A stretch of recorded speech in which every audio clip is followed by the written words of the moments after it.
Go. To society today, photography is a casual thing that is used to document the everyday moments that people experience in their lives, and also for people to see the things that they don't normally get to see. Since the beginning of photography in 1826, when a French inventor used camera obscura and a technique of his invention called heliography, which means sun drawing, to burn a permanent image, viewers have been able to experience other worlds and cultures that were not previously accessible to them. Over the next 187 years, photography has gradually transformed into what it is today. And with its transformation, photography has also influenced and greatly impacted society. So after this first milestone we reached in 1826, photography continued to reach other milestones, which helped transform it into what it is today and how we use it in our everyday lives, with things such as a camera phone that was invented in 2000, and things such as a SD card, which our photos now go onto instead of rolled films, and helps us to print our pictures in a matter of seconds. And another milestone that photography reached was in 1839 with the first photo of a person.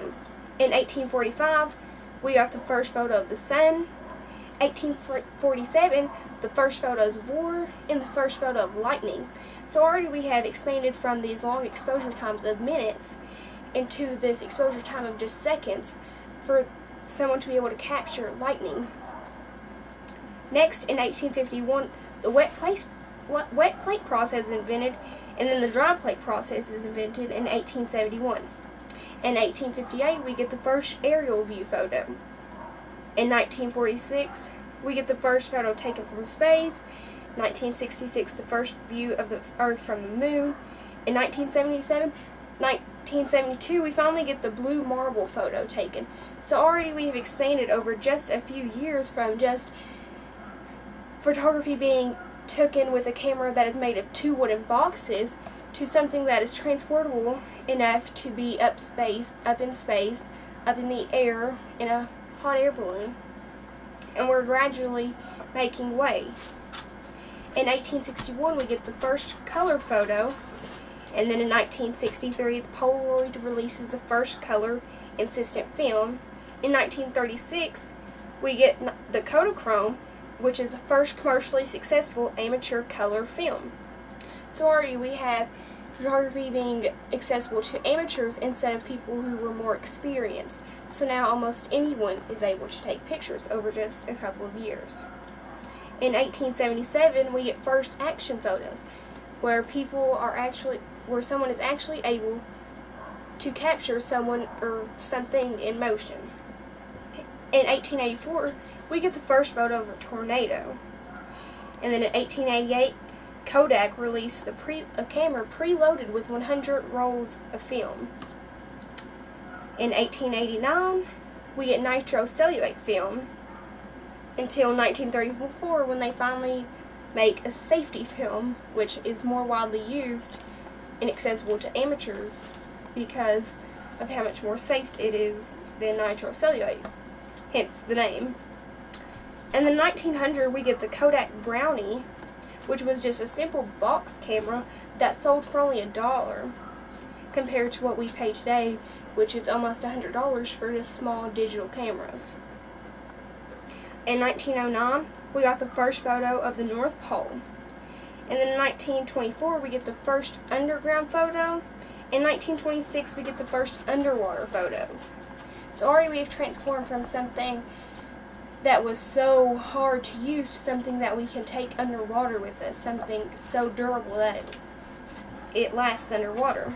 In 1960, we even get an underwater photo taken with this ocean eye, so that way the photos are not distorted by the water. And then in 1931, we get the electric flash, which is what is used today on most digital cameras and camera phones. In 1940, we get high-speed images to show even again how much more we have transformed on this exposure time. In 1947, we get the Polaroid camera. 1963, we get an Instamatic camera with easy-to-use cartridge film. In 1975, we get the first digital camera. So now we're finally starting to see the things that we use today in our society. In 1976, we get the first shot of the surface of Mars. In 1991, we get the first commercial digital still camera. And then again in 2000, we got our camera phone, which is something that is used so much today by so many people, by many amateurs, that has just become a common thing. And something that people don't even think about, how much it has transformed and influenced and impacted on them. I know one influential photographer was Richard Avedon, who used many new techniques for the time period that gave a new twist on the fashion industry, turning it into a multi-billion-dollar business. Richard Avedon, who received a Master of Photography award from the International Center of Photography, helped create the era of supermodels such as Naomi Campbell and Cindy Crawford. With his fun-loving, fantasy-inspiring approach to photography, by introducing the public to a new American woman with wit, individuality, and glamour, Avedon started a look that was irresistible to amateurs, known as the Avedon look. Avedon created this look by introducing a new emotional complexity to evoke a greater narrative, and also because of his imaginative portrayals of modern women wearing extraordinary clothes in irresistible settings. Because of Avedon's impact on the fashion world, he was noted the world's most famous photographer by the New York Times. In 1958, he was named one of the world's 10 finest photographers by Popular Photography magazine. Although Avedon's influence was mostly on the fashion industry, he also influenced other trends as well, such as the cachet of celebrities. People thought that if he took someone's photo, then that person must be famous. And he was also the New Yorker's first staff photographer. So as we see, photography has reached many milestones and has become something that is so common for amateurs to use, something that is so easy to use, and that it has really influenced on the way we see things. Photography has gave us new knowledge. You know, it's gave people access to things that they weren't able to see. Many people who can't see these underwater reefs now are able to see those because of photography, because of cameras. People who wouldn't get to be underground can now see that. We see how other cultures live. We see what people want us to see, such as the magazines and the newspapers. They're able to show us what they want us to see, show us what they're trying to tell us. So photography has really given us a lot of knowledge and influenced us by leading our way, by giving us new things to use. And that's really how photography has impacted society today.